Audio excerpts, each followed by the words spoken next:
नमस्कार और स्वागत है भारतीय रेलवे पर एक यात्रा में। यह सिर्फ एक परिवहन तंत्र नहीं, बल्कि इस राष्ट्र की सामाजिक और आर्थिक जीवन रेखा है। इस महागाथा की शुरुआत हुई 16 अप्रैल 1853 को, जब बॉम्बे से ठाणे के बीच पहली यात्री ट्रेन चली तो भारत ने आधुनिकता की ओर अपना पहला कदम बढ़ाया। ब्रिटिश शासन के दौरान यह कच्चे माल के परिवहन के लिए शुरू की गई थी, लेकिन इसने अनजाने में इस उपमहाद्वीप के लोगों को एकजुट करना शुरू कर दिया। आज़ादी के बाद 1951 में भारतीय रेलवे का राष्ट्रीयकरण किया गया और यह एक मजबूत राष्ट्रीय संपत्ति बन गई। यहीं से आधुनिकीकरण का सफर शुरू हुआ, भाप के इंजनों से डीजल की शक्ति तक और फिर बिजली की तेज रफ्तार तक। रेलवे केवल यात्रियों को नहीं ढोती, ये देश की अर्थव्यवस्था की रीढ़ है।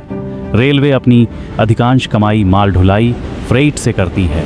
ये अर्थव्यवस्था का पहिया है जो कोयला, अनाज और सीमेंट को देश के कोने कोने तक पहुंचाता है।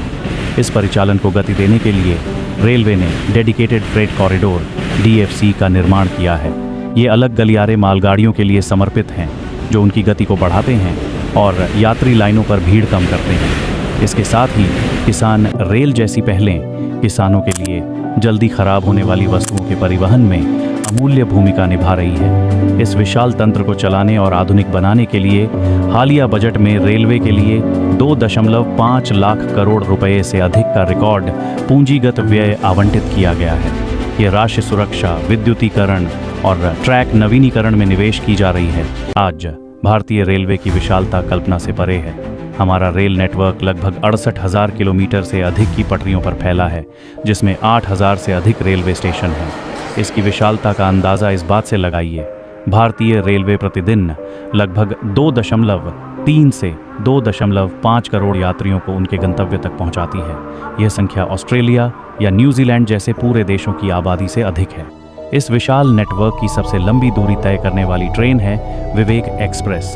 ये ट्रेन डिब्रूगढ़, असम से चलकर कन्याकुमारी, तमिलनाडु तक लगभग 4,189 किलोमीटर का सफ़र तय करती है। ट्रेन के नाम ही उसकी गति का अनुमान बताते हैं। एक सामान्य पैसेंजर ट्रेन की तुलना में मेल या एक्सप्रेस ट्रेन 70 से 110 किलोमीटर प्रति घंटे की गति पकड़ती है, जबकि आज की अत्याधुनिक वंदे भारत एक्सप्रेस 130 से 160 किलोमीटर प्रति घंटे तक की गति से दौड़ती है।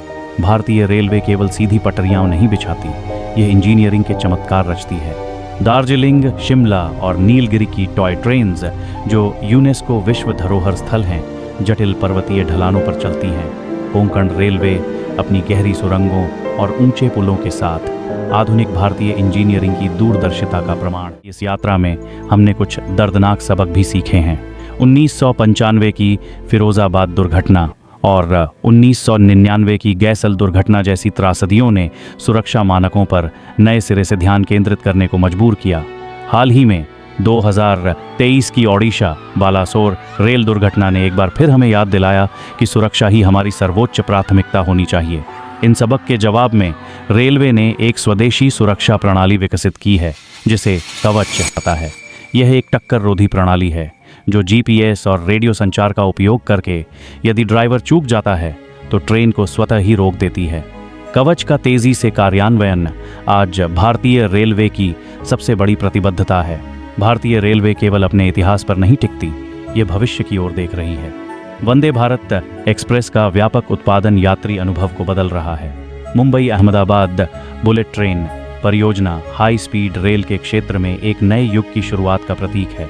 इसके साथ ही हबीबगंज, रानी कमलापति और गांधीनगर जैसे स्टेशनों को PPP मॉडल के तहत हवाई अड्डों की तरह आधुनिक सुविधाओं के साथ पुनर्विकसित किया जा रहा है। इसके अलावा भारतीय रेलवे दुनिया के सबसे बड़े नियोक्ताओं में से एक है, जो लाखों परिवारों को सहारा देती है और सामाजिक तथा क्षेत्रीय एकता को बढ़ावा देने में एक अमूल्य भूमिका निभाती है। रेलवे को सुरक्षित और आधुनिक बनाने का दायित्व केवल सरकार या रेल मंत्रालय का नहीं है, ये हम सबका है। हमें भारतीय रेलवे को हमारी राष्ट्रीय संपत्ति मानकर उसका सम्मान करना होगा। हमें स्टेशन और ट्रेनों में कचरा न फैलाकर स्वच्छता बनाए रखनी होगी। सुरक्षा नियमों का पालन करना और रेलवे संपत्ति को नुकसान न पहुंचाना यह सुनिश्चित करता है कि यह आने वाली पीढ़ियों के लिए भी उपलब्ध रहे। भारतीय रेलवे एक सफ़र है, अतीत की गौरवशाली यादों से वर्तमान के तकनीकी चमत्कारों तक और वर्तमान से एक उज्जवल सुरक्षित भविष्य तक। आइए हम सब मिलकर इस जीवन रेखा को सुरक्षित, आधुनिक और गौरवशाली बनाए रखें। धन्यवाद।